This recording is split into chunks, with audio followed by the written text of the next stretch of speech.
और गुरु ही तो हैं जो इस जीवन की हमको असलियत बताते हैं, इस जीवन के मर्म का दर्शन कराते हैं।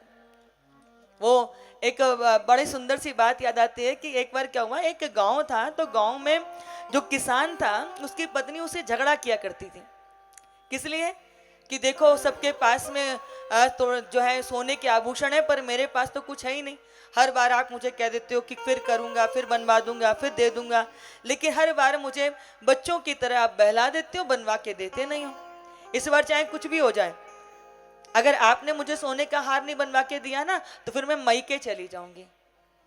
अब किसान तो बड़ा दुखी हो गया, अगर ये मैके चली जाएगी तो घर कौन संभालेगा, बच्चों को कौन देखेगा, मैं बाजार देखूंगा कि घर देखूंगा। अब तो वो बड़ा दुखी हुआ, कैसे दूं, सोना इतना महंगा होता जा रहा है, कैसे बनवा के दूंगा। अब तो ये बड़ा दुखी रोज शाम को जाता था गुरुजी के आश्रम में। अब ये कुछ दिन से आ रहा है तो गुरुजी देख रहे हैं कि ये बड़ा दुखी है। आपका जो मुख होता है ना, ये आपके हृदय का दर्पण होता है, आपके हृदय में क्या चल रहा है ये मुख बता देता है। तो गुरुजी ने देखा कि ये बड़ा दुखी है, पूछा भैया क्या हुआ, क्यों दुखी है। उसने कहा क्या बताऊं गुरुदेव, मेरी पत्नी तो हाथ धो के ही पीछे पड़ गई है, उसे सोने का हार चाहिए। अब बताओ मैं उसको सोने का हार यदि बनवा दूं तो घर परिवार कैसे चलाऊंगा, वो जो फसल बेचूंगा उसी से तो परिवार का पोषण करूंगा। गुरुजी बोले बस इतनी सी बात है, इसी बात से तो दुखी है। बोले गुरुदेव आपको ये छोटी सी बात दिखती है। उन्होंने कहा इधर आ, पास में आ, और उसके कान में एक युक्ति बता दी। अब तो ये बड़ा खुश घर पर आया, पत्नी ने तो हार मांगा था, ये तो हाथ के कंगन भी लेके आ गया।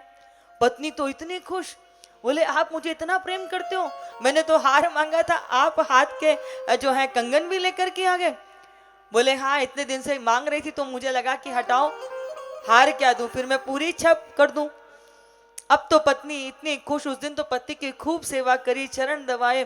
तो पति बोला देख जमाना बड़ा खराब है, आजकल लोग काम तो मेहनत मजदूरी करते नहीं है, बस मौका देखते हैं कि कब उन्हें कुछ प्राप्त हो जाए। आजकल चोर बहुत हो गए हैं, किसी को बताना नहीं।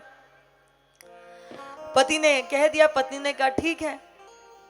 अब कुछ दिन बीते तो पत्नी को लगा अरे ये भी कोई बात हुई, मेरे पास सोने के आभूषण हैं, यदि वो मेरे पास पड़ोसिन को, मेरी सहेलियों को यदि पता ही नहीं होगा तो इनका क्या अर्थ है। अरे इनके होने का तो असली अर्थ तभी है ना जब सबको पता चले।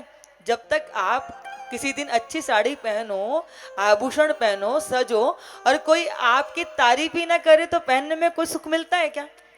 जब आपको दो पांच कहते हैं अरे आज तो बहुत सुंदर लग रही हो, तुम्हारा हार तो बड़ा सुंदर है, साड़ी तो बड़ी सुंदर है, अरे कहाँ से खरीदी, कितने की खरीदी, जब तक ये चर्चा ना हो, और इस चर्चा में तो इतना सुख लगता है कि ब्रह्म सुख भी इसके सामने फीका लगता है।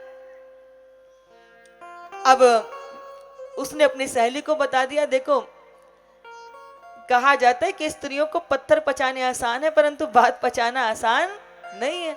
पति ने मना किया था परंतु उसने अपनी सहेली को बता दिया, अरे वो तो मेरी अपनी है। अरे भाई वो तेरी सहेली है तो उसकी भी तो कोई सहेली होगी कि नहीं होगी। अब तो वो बात जो थी एक से दूसरे पर, दूसरे से तीसरे पर, पूरे गांव में फैल गई। चोरों के कान खड़े हो गए। अब चोर देखने लगे कि ये कब किस समय क्या कार्य करती है। अच्छा ये इस समय खेत पे जाती है, इस समय कुएं पे जाती है, अपने बालकों को देखती है, अपने ढोर जंगलों को देखती है। अब जिस एक दिन जब ये अपने काम में लगी पड़ी थी तब चोरों ने पीछे से घर में इसके छापा डाल दिया। अब तो पूरे घर के का जो सामान था इधर उधर फैला दिया, पूरे घर के अंदर खूब ढूंढा खकोरी हुई, और जो घर के अंदर जो इसके आभूषण थे चोर उसको लेकर के 9-11 हो गए। ये घर में आई, पूरे घर के बिखरे हुए सामान को देख करके तत्काल समझ गई कोई अनहोनी हुई है। सबसे पहले ये वहीं भागी जहां इसने आभूषण रखे थे, तो देखा कि वहां तो कुछ है ही नहीं। अब तो लगी है चीखने चिल्लाने, हाय रे लुट गई रे, बर्बाद हो गई रे। अब तो बाल खींच रही है, छाती पीट रही है, रो रही है। चित्कार जब हुआ तो सब दौड़े दौड़े आए कि क्या हुआ, क्यों रो रही है, ऐसी क्या बात हो गई। तो पता चला कि भैया चोरों ने घर के सारा माल जो है चंपत कर दिया। तो लोगों ने दौड़ करके इसके पति को बताया, पति खेत से आया। अब पति तो शांत खड़ा है, पत्नी रोए जा रही है, रोते रोते मुख से झाग निकल रहे हैं, छाती पीट रही है, रुदन कर रही है। तो लोगों ने कहा भैया तेरी पत्नी तो इतना दुखी हो रही है, रो रही है, और तू इतना शांत खड़ा है, तुझे कोई फर्क नहीं पड़ रहा, ससुराल से मिला था क्या? और यदि ससुराल से मिला भी हो तो भी था तो तेरा ही ना, ये तेरी पत्नी को इतना दुख हो रहा है, तुझे कुछ फर्क ही नहीं पड़ रहा। तो बोले क्या बताऊं, इसने मेरा भोजन करना भी दुश्वार कर दिया था। जब भी भोजन करने बैठता तभी काएं कलेश शुरू कर देती थी, आभूषण के पीछे ऐसे हाथ धो करके पड़ी। तो मैं अपने गुरुजी के पास गया, तो गुरुजी ने मुझे एक युक्ति बता दी थी कि रोल्ड गोल्ड का ले जा और ले जाके पत्नी को खुश कर दे। तो ये तो इसलिए रो रही है क्योंकि इसको लगता है कि वो आभूषण जो थे वो असली के थे, और मैं शांत इसलिए हूँ क्योंकि मैं उन आभूषणों की असलियत जानता था कि वो तो नकली के थे, इसीलिए मुझे कुछ फर्क नहीं पड़ रहा। हम इस संसार को असली मानते हैं तो सुख में सुखी हो जाते हैं, दुख में दुखी हो जाते हैं। इस संसार के सुख दुख हमको प्रभावित करते हैं, लेकिन जो सतगुरु होते हैं वो इस संसार की असलियत को जानते हैं, इसीलिए संसार के सुख दुख उनको प्रभावित नहीं करते। और वही संसार की असलियत का ज्ञान जो है हमें कहाँ से ज्ञात होता है? बोले किसी सतगुरु की शरण में बैठ के प्राप्त होता है। ये पंच भौतिक तत्वों से बनी काया पंच भौतिक तत्वों में मिलेगी, लेकिन इस काया में भासने वाली वो चेतना वो कभी मिटती नहीं है, और वही व्यक्ति का मूल स्वरूप है। पर इस माया के प्रभाव से प्रत्येक दिन जब हम भोर में जागते हैं तो कभी ये नहीं कहते कि शरीर उठ गया। इस माया के नित्य आभास के कारण हम कहते कि मैं जाग गया, मैं उठ गया, कभी नहीं कहते कि शरीर उठ गया।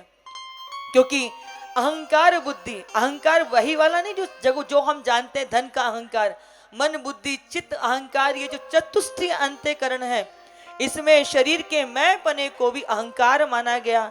माया के कारण हम उससे इतना ज्यादा अभिलिप्त हो जाते हैं कि मैं करते करते हम इस शरीर को ही मैं मानने लग जाते हैं, और इसी के कारण हमें जो है जन्मने पर और मरने पर सुख दुख प्राप्त होता है।